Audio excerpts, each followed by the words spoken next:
बर्तमान बिहार रे जेतेबेले एई अभूतपूर्व सफलता एनडीए पाइछि तार मध्य कहयाकू गले प्रतिफलन प्रभाव पड़ोसी राज्य झारखंड रे देखा देछि। हेमंत सोरेन जहाँ सूत्र प्रकाश आलोचना होची से भावुचंती ए इंडिपेंडेंट रे जदि मु रहे मोर भविष्य तादरे किछि लाभ हबो नाही। तेणु जितेबाला एनडीए पे सारा देश में लोकप्रियता बढ़ुची बीजेपी पे सारा देश में लोकप्रियता बढ़ुची ताले एनडीए को जीवार क्षति कौन अच्छी क्षति किछि नाही बरंग लाभ अच्छी। हेमंत सोरेन एक कथा भाविया पछरे लाभ अच्छी कौन लाभ अच्छी। हेमंत सोरेन 2024 लोकसभा निर्वाचन पूर्व बारंबार ईडी मोकदमार सम्मुखीन होती ना एकाधिक केस ईडी पक्षर दाखल करा जाइछि। लोकसभा निर्वाचन पूर्व ईडी जेरार सम्मुखीन होगापाई प्राय 7 ରୁ 8 थर समन देला परे मध्य हेमंत सोरेन जाऊ नथिले कहीं ना हेमंत सोरेन भावुतिले से जदि ईडी समन पाई ईडी ऑफिस रे हाजर हुंती ताले ईडी बोधे तांको गिरफ्त करदबो। से खबर से पाइला परे संदेह प्रकाश कला परे से आशंकार से बारंबार जाऊ नथिले एवं चारिआडे राज्य सारा बुलिकरी जन लोकप्रियता बा लोक समर्थन गोटौथिले जो थरे कि जनसाधारण जमती आंको गिरफ्त कले उत्तेजना सृष्टि हेबो प्रतिवाद करिवे चारिआडे।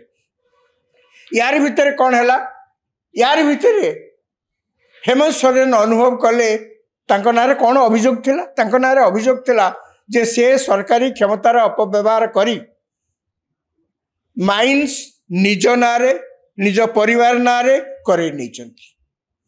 आपण जो क्षमतार अपव्यवहार करी निज नारे माइन्स लीज करे देबे निज स्त्री नारे करे देबे बार परिवार लोक नारे करे देबे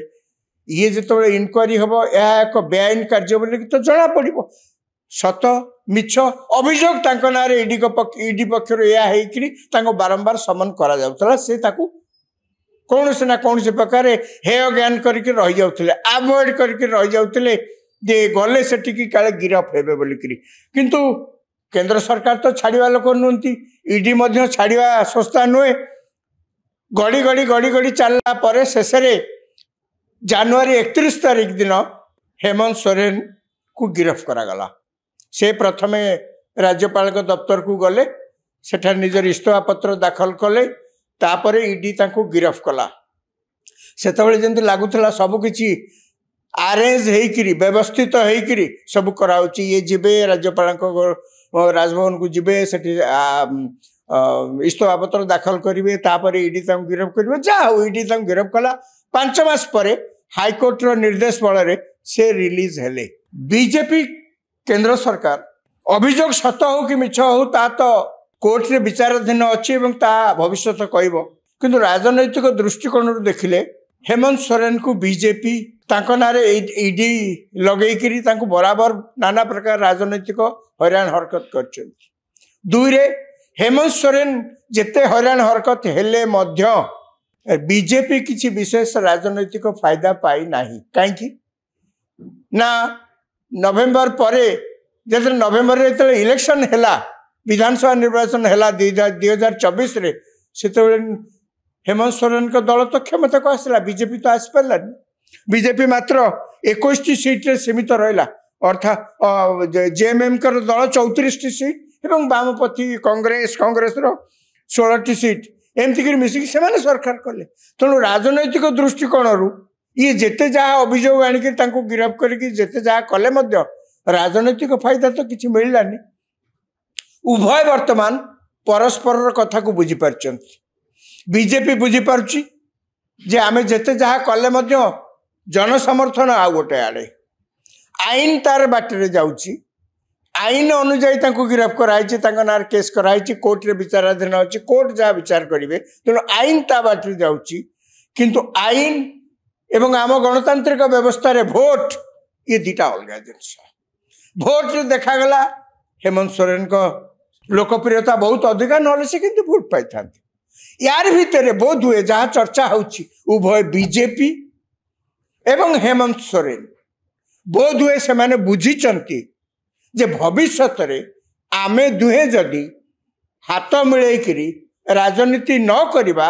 उभयंकर क्षति हम एक सत्य। तेणु अनेक समय जो अभियोग कराए जे जेते दुर्नीतिग्रस्त होते भी बीजेपी वाशिंग मशीन ने पशिले सब सफा हो हुए तो सही फर्मुला रे वर्तमान उभय दल कार्य करुथाई पारंती जे बीजेपी रे जॉइन कले इंडिया मेंटर एनडीए रे जॉइन कले हेमंत सोरेन का ना रे जेते जा ईडी केस अच्छी तांको ना रे जेते जा बेआईन लीज नहीं बोली अभियोग अच्छी से सब बीजेपी वाशिंग मशीन ने पशिक सब सफा हो बीजेपी देखिबो जे आमे अंतत बाकी जो राज्य सब अच्छी जो जो जगह बीजेपी टिके दुर्बल अच्छी से सब जगह से माने कॉन्सेंट्रेट करने कथा जहाँफल कि तांकर राजनीतिक फायदा आगू को हम बीजेपी बर्तमान देखुचे आम समय नष्ट करी झारखंड रे किसी माने नहीं कहीं बीजेपी आजिका दिन में झारखंड रे से भाई कौन नेता नहीं नहांती जी कि हेमंत सोरेन को टक्कर देकर जनप्रियता हासिल करें दल है देखागला 2024 विधानसभा निर्वाचन ने लोकसभा निर्वाचन तापर विधानसभा निर्वाचन ने तेणु उभय दल बर्तमान अनुभव करमे परस्पर हाथ मिलई देले हेमंत सोरेन भी किसी क्षति ना बीजेपी क्षमता रहा कौन आगु को हम एवं कहवा कष्ट किंतु वर्तमान सुधा यही प्रकार राजनैतिक उथल पुथल झारखंड रे चलची तार परिणाम कौन हम आउ अल्प किछि दिन भितर जना पड़ से पर्यंत अपेक्षा करिबा।